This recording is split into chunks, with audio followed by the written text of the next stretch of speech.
Hello, ಹೇಗಿದ್ದೀರಾ? ನಿಮಗೆಲ್ಲ ನಮ್ಮ ಚಾನೆಲ್ ಜೆಎಸ್ ಜ್ಞಾನ್ ಹಬ್ಗೆ ಸ್ವಾಗತ. ಇಂದು ನಾವು ಸಿರಿಗನ್ನಡ ಪ್ರಥಮ ಭಾಷೆ ಕನ್ನಡ ಪುಸ್ತಕ ಪರಿಷ್ಕೃತ 2024 ಭಾಗ 1 8ನೇ ತರಗತಿಯ ಪದ್ಯ ಭಾಗವಾಗಿರುವಂತಹ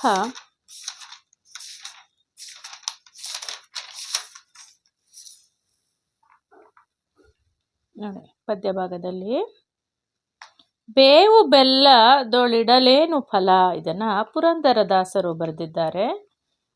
ಈ ಪದ್ಯದ ಪ್ರಶ್ನೋತ್ತರಗಳ ಕಡೆಗೆ ಗಮನ ಕೊಡೋಣ. ಅದಕ್ಕಿಂತ ಮುಂಚೆ ದಯವಿಟ್ಟು ನಮ್ಮ ಚಾನಲನ್ನು ಸಬ್ಸ್ಕ್ರೈಬ್ ಮಾಡ್ಕೊಳ್ಳೋದನ್ನು ಮರೆಯಬೇಡಿ. ಯೂಸ್ಫುಲ್ ಇರೋರಿಗೆ ಶೇರ್ ಮಾಡಿ ಮತ್ತು ದಯವಿಟ್ಟು ವಿಡಿಯೋವನ್ನು ಕಂಪ್ಲೀಟಾಗಿ ವಾಚ್ ಮಾಡಿ. ಈ ವಿಡಿಯೋ ಬಹಳ ಸರಳವಾಗಿದೆ ಮತ್ತು ಬಹಳ ಬೇಗ ಮುಗ್ದೋಗುತ್ತೆ. ಓಕೆ, ಶುರು ಮಾಡೋಣ. ನೋಡಿ, ಇದು 3ನೆಯ ಪದ್ಯವಾಗಿದೆ. ಬೇವು ಬೆಲ್ಲದೊಳಿಡಲೇನು ಫಲ, ಇದನ್ನು ನಮ್ಮ ಪುರಂದರದಾಸರು ಬರೆದಿದ್ದಾರೆ. ಇದು ಬಹಳ ಸರಳವಾಗಿರುವಂತಹ ಪದ್ಯ ಆಗಿದೆ. ಸೊ ಇದರ ಪ್ರಶ್ನೋತ್ತರಗಳ ಕಡೆ ಗಮನ ಕೊಡೋಣ. ಅದಕ್ಕಿಂತ ಮುಂಚೆ ಕೆಲವು ಪದಗಳ ಅರ್ಥಗಳನ್ನು ತಿಳ್ಕೊಳ್ಳೋಣ. ಕುಟಿಲ ಅಂದರೆ ಮೋಸ ಅಥವಾ ವಂಚನೆ. ಕುಪಿತ ಅಂದರೆ ಸಿಟ್ಟಿನಿಂದ ಕೂಡಿದ. ಕುಜನರು ಅಂದರೆ ಕೆಟ್ಟ ಜನರು. ಸಟೆ ಅಂದರೆ ಸುಳ್ಳು ಹೇಳೋದು ಅಂತ. ಓಕೆ,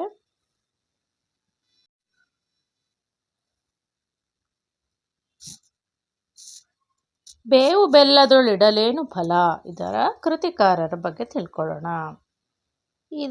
ಈ ಪದ್ಯದ ಕೃತಿಕಾರರು ಪುರಂದರದಾಸರು. ಇವರ ಬಿರುದುಗಳು ಹರಿದಾಸ ಸಾಹಿತ್ಯದ ಅಶ್ವಿನಿ ದೇವತೆಗಳಲ್ಲಿ ಒಬ್ಬರು ಮತ್ತು ಕರ್ನಾಟಕ ಸಂಗೀತದ ಪಿತಾಮಹ.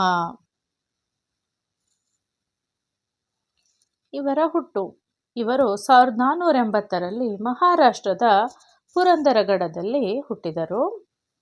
ಇವರ ಪೋಷಕರು ಇವರ ತಂದೆ ವರದಪ್ಪ ನಾಯಕ ಮತ್ತು ತಾಯಿ ಸರಸ್ವತಿಯವರು.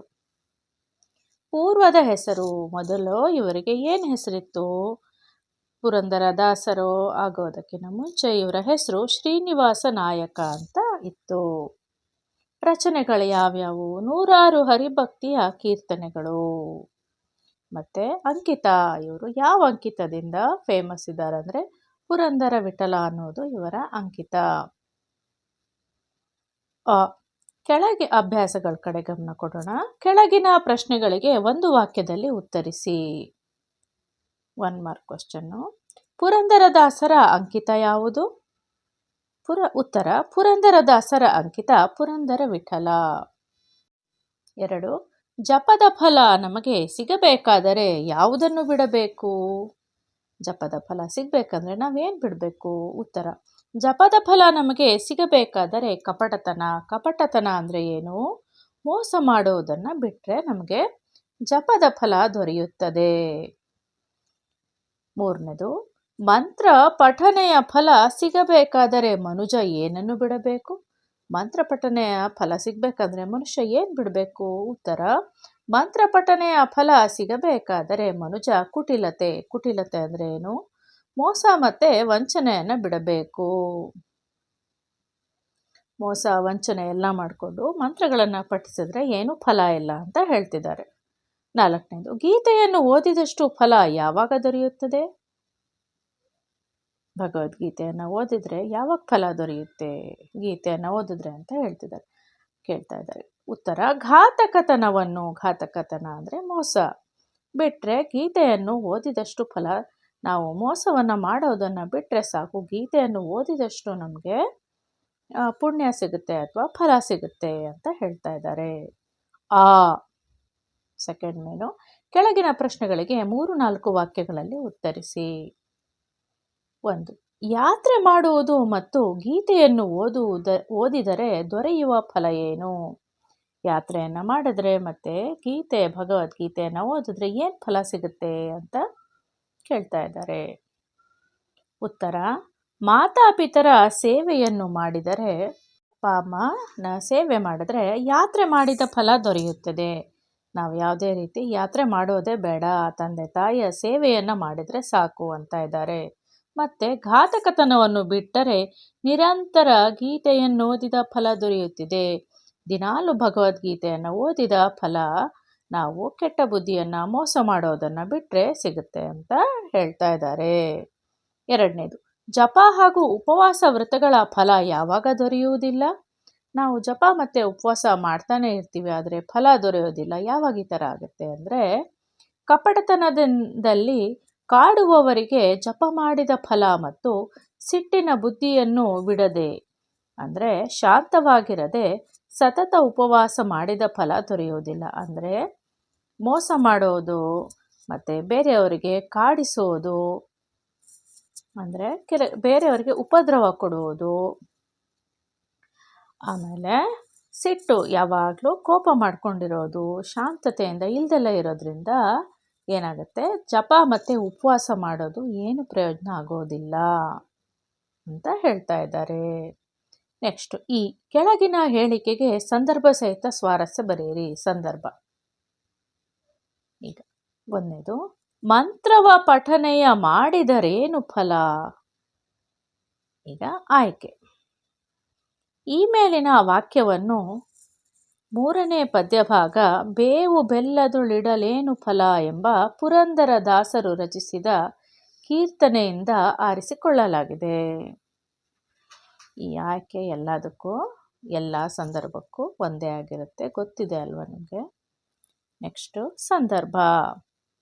ಈ ಮೇಲಿನ ವಾಕ್ಯವನ್ನು ಕೆಟ್ಟ ಜನರು ಕುಟಿಲ ಅಂದರೆ ಮೋಸ ಮಾಡುವುದನ್ನು ಬಿಡದಿದ್ದರೆ ಮಂತ್ರಪಠನೆಯ ಫಲ ದೊರೆಯುವುದಿಲ್ಲ ಎನ್ನುವ ಸಂದರ್ಭದಲ್ಲಿ ಹೇಳಿದ್ದಾರೆ.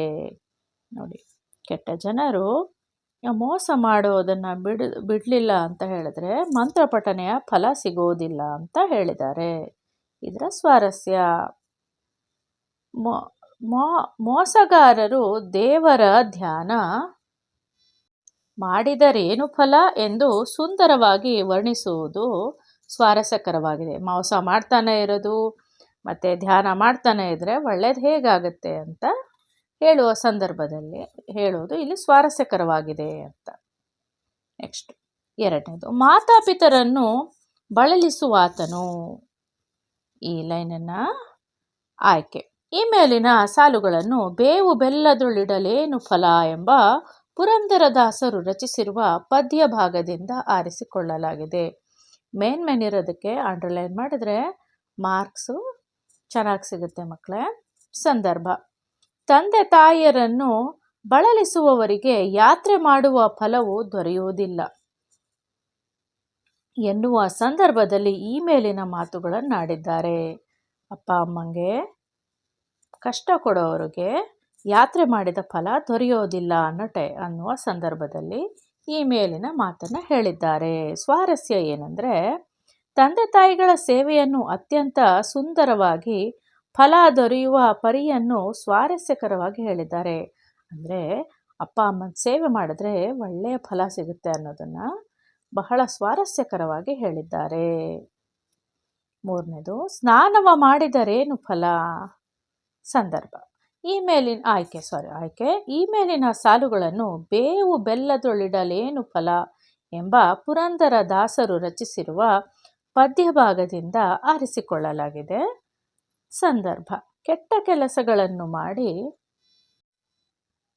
ಪಾಪಗಳನ್ನು ನದಿಯಲ್ಲಿ ಮಿಂದು ತೊಳೆದುಕೊಳ್ಳಲು ಹೇಗೆ ಸಾಧ್ಯವಿಲ್ಲ ಎಂದು ಹೇಳುವ ಸಂದರ್ಭದಲ್ಲಿ ಈ ಮೇಲಿನ ಮಾತುಗಳನ್ನು ಹೇಳಿದ್ದಾರೆ. ನೋಡಿ, ಕೆಟ್ಟ ಕೆಲಸ ಮಾಡಿಬಿಟ್ಟು ಮಾಡಿದ ಕೆಲಸಕ್ಕೆಲ್ಲ ಪ್ರಾಯಶ್ಚಿತ್ತ ಆಗಿ ನದಿಯಲ್ಲಿ ಮಿಂದುಬಿಟ್ರೆ ಪಾಪ ಎಲ್ಲ ಕಳೆದೋಗೋದಿಲ್ಲ ಅಂತ ಹೇಳುವ ಟೈಮಲ್ಲಿ ಈ ಲೈನನ್ನು ಹೇಳಿದ್ದಾರೆ.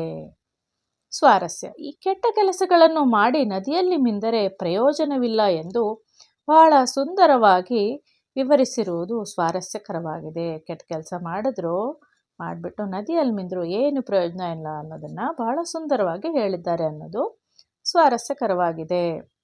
ಈಗ ಈ ಕೆಳಗಿನ ಪ್ರಶ್ನೆಗಳಿಗೆ 8-10 ವಾಕ್ಯಗಳಲ್ಲಿ ಉತ್ತರಿಸಿ.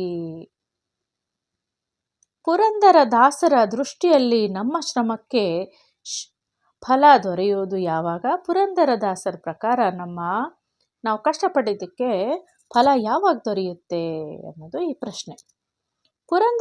ಉತ್ತರ: ಪುರಂದರದಾಸರ ದೃಷ್ಟಿಯಲ್ಲಿ ನಾವು ಕೆಟ್ಟ ಬುದ್ಧಿಯನ್ನು ಬಿಡಬೇಕು, ನಾವು ಒಳ್ಳೆಯವರಾಗಬೇಕು, ಕೆಟ್ಟ ಬುದ್ಧಿಯನ್ನು ಬಿಡಬೇಕು, ಸುಳ್ಳು ಮಾತನಾಡುವುದನ್ನು ಬಿಡಬೇಕು, ಕೆಟ್ಟ ಬುದ್ಧಿ ಸುಳ್ಳು ಮಾತಾಡೋದು ಎಲ್ಲ ಬಿಡಬೇಕು.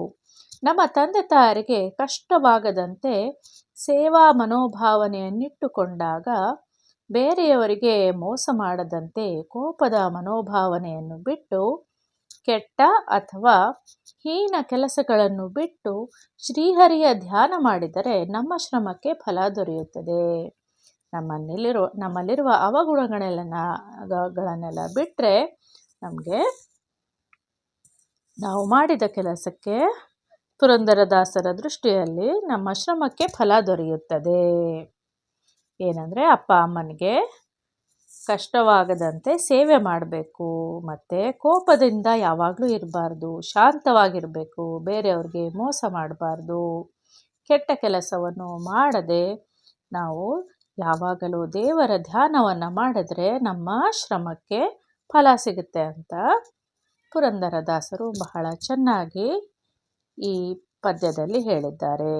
ನಿಮಗೆಲ್ಲ ಈ ವಿಡಿಯೋ ಅರ್ಥ ಆಗಿದೆ ಅಂತ ತಿಳ್ಕೊತೀನಿ.